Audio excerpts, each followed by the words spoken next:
வணக்கம். தமிழ் மக்களே, எப்படி இருக்கின்றீர்கள்? நலமாக இருக்கின்றீர்களா? எல்லோரும் நலமாக இருக்க வேண்டும். டிவிக்கு ஆட்சி வந்ததுக்கு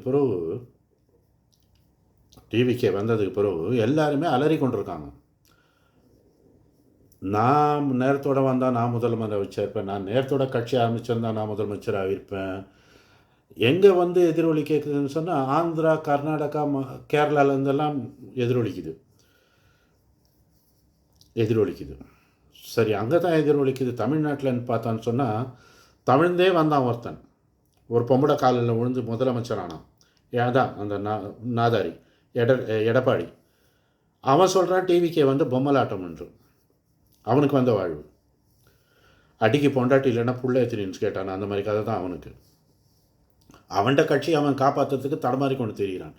அவன் கமெண்ட் அனுக்கு கொடுக்குறான் டிவிக்கு பொம்மலாட்சின்னு சொல்லி. சரியா?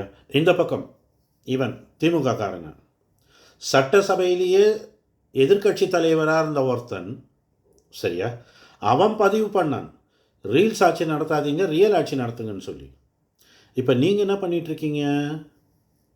ரீல்ஸை போட்டு அதுக்கு இதுக்கு நிறுவனத்துக்கிட்ட கொடுத்து அதை ப்ரொமோட் பண்ணி, சரியா, ஒரு ஜென்சி இது ஒன்று நடத்த போகிறீங்க. நேற்று வரைக்கும் ஜென்சியை தற்கொலைன்னு சொல்லி வர்ணித்து கேவலப்படுத்தி கொண்டிருந்த நீங்கள் இன்றைக்கி ஜென்சி மாநாட்டுக்கு இது பண்ணிகிட்ருக்கீங்க. காசை கொடுத்து ஆளுங்களை வச்சு பேசிகிட்ருக்கீங்க. அது என்னது? நேற்று வரைக்கும் உங்களுக்கு ஜென்சி கிட்ஸ் தற்கொலையாக தெரிஞ்சது, இன்றைக்கி உங்களுக்கு ஜென்சி கிட்ஸ் தேவைப்படுது. நேற்று வரைக்கும் ரீல்ஸ் ஆட்சியாக தெரிஞ்ச உங்களுக்கு இன்றைக்கி எப்படி ரியல் ஆட்சியாக தெரிஞ்சுது? ரொம்ப நேரம் போகல, ரொம்ப நேரம் ஆகலை, 20 நாள் தான் ஆகுது. 19-20 நாள் தான் ஆகுது அவர் ரீல்ஸ் ஆட்சி ரியல்ஸ் ஆட்சின்னு சொல்லி. அப்போது அவசரப்பட்டு வாயை கொடுத்து வேறு எதையோ புண்ணாய் கொள்கிற கதை, அதை நான் சொல்ல விரும்பலை, மக்களுக்கு தெரியும். புண்ணாய் கொள்கிற இது தான் இது. சரி, இந்த பக்கம் அந்த மலையாள இதுக்கு பிறந்தவன் சைமன் செபாஸ்டியன். கொள்கை இல்லை, கோட்பாடு இல்லை. சரி, உன்னுடைய கொள்கை என்ன? ஊர் உலகத்தை அடித்து உலையில் போடணும். உன்னுடைய கோட்பாடு என்ன? திறன்நிதி என்ற பெயரில் சொத்து சேர்க்கணும்.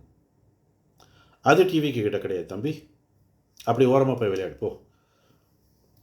இந்த இருக்கவே இருக்கான் ஒருத்தன் 445க்கு பிறந்த சாட்டை துறைமுகன். அவனை வச்சுட்டு ரீல்ஸ் போட்டுக்கிட்டே யூடியூப்லேயும் இன்ஸ்டாகிராம்லேயும் ஃபேஸ்புக்லேயும் நீ இன்னும் நல்லா வளர்ந்துருவேன். அடே சோம்பேறிங்களே, ஒன்றாவது போயிட்டு, சரியா, நீங்கள் உங்களோட கட்சிக்கு டெபாசிட் ஒரு தொகுதியிலையும் கிடைக்கலையே, அது என்னத்துக்குன்னு சொல்லி முதல்ல ஆராய்ச்சி பண்ணுங்கடா. வந்துட்டான்கள். திமுக தோற்றதுக்கு என்ன காரணம்னு சொல்லி விதவிதமாக கேட்டுட்ருக்காங்க. நீங்கள் சொல்லுங்கள், நாங்கள் ஏற்றுக்குறோம். இப்போ தான் தெரிஞ்சுதா மக்களை மதிக்க தெரிஞ்சுதா? முதல்லலாம் கொத்தடிமையால் வச்சுட்டு இருந்தீங்க. இப்போ தெரியுதா அவங்களுக்கு மக்களுடைய வேல்யூ? தூக்கி எறிஞ்சவொன்னே. அந்த பக்கம் கனிமொழி, போதுமான அவகாசம் கொடுத்து விட்டோம், இனி அவகாசம் கொடுக்க முடியாது. இவங்க அப்பா விட்டு சொத்தை எடுத்து கடத்த பிள்ளையார், அதாவது கடத்தவங்க எடுத்த வழி பிள்ளையார் கொடுத்த மாதிரி போதுமான அவகாசம் கொடுத்து விட்டோம், இனி பொறுக்க முடியாது. கனிமொழி, உங்களுக்கு உங்களோட வீட்லேயே அதிகாரம் கிடையாது. ஓரம் கட்டி உங்களை கொண்டு போய் டெல்லியில் போட்டு வச்சுருக்காங்க. அங்கே அழகிரியே மதுரையில் போட்டு வச்சுருக்காங்க.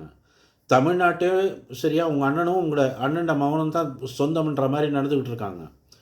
அதை பற்றி போய் பேசுங்க.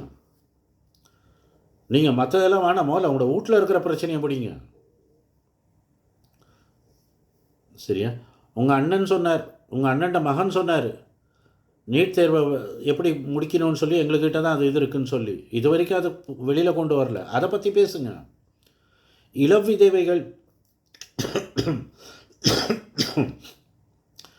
விதவைகள் அதிகமாயிட்டாங்க, அதை இதை அழிக்கணும், சரியா, டாஸ்மார்க்கை ஒழிக்கணும்னு சொன்னீங்க. நீங்கள் தான் சொன்னீங்க. இப்போ எங்கே போனாங்க அந்த இளம் விதவைகள்லாம்? 10ஓடு 11, அத்தோடு இது ஒன்று போயிட்டா? ஏன் செய்யலை உங்களோட அண்ணன் ஆட்சியில்? அப்போ ஏன் பேசலை நீங்கள்? இப்போ டிவிக்கு இதில் வந்து பேசுகிறீங்க. டெல்லிக்கு போனார் சிஎம் விஜய். 4 நாள் கொள்கை எடுத்துக்கிட்டு போனார். ஏண்டா 40 கொள்கை எடுத்துகிட்டு போனேன் டெல்லிக்கு, நீ அடிக்கடி போயிட்டு அஃபிஷியலாக அன்அஃபிஷியலாக போன, நீ என்னடா சாதிச்ச? நீ என்ன சாதிச்ச? ஒரு யூபிக்கு கொத்தடிமைக்கு காசு கொடுத்து பதவியேற்று 1 மாதம் ஆச்சு, இது வரைக்கும் ப்ரெஸ் மீட் கொடுக்கறதுக்கு துப்பு இல்லை அப்படின்னு சொல்லி தரக்குறைவாக பேச வச்சுருக்க சிஎம்மை.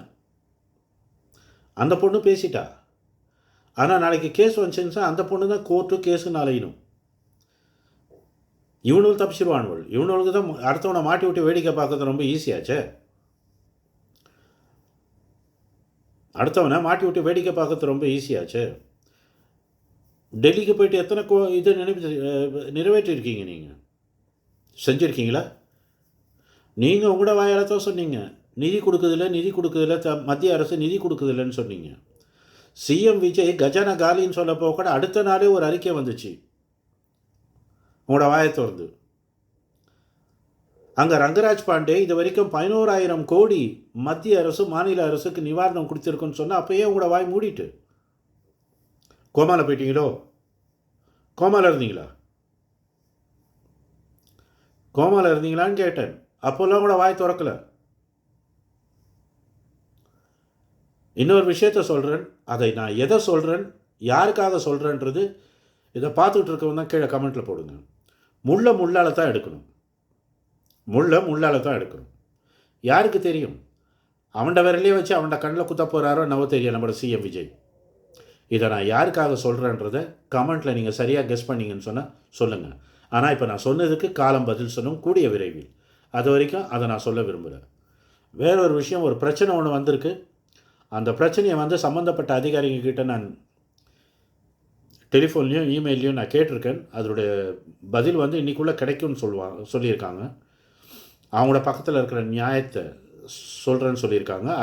ஆதாரத்தோடு அது வந்ததுக்கு பிறகு அதை பற்றி பேசுவோம், அந்த பிரச்சனையை பற்றி பேசுவோம். மீண்டும் சந்திக்கலாம். என்னுடைய பதிவுக்கு ஆதாரம் கொடுப்பவர்களுக்கு மிக்க மிக்க நன்றி. மீண்டும் சந்திக்கலாம்.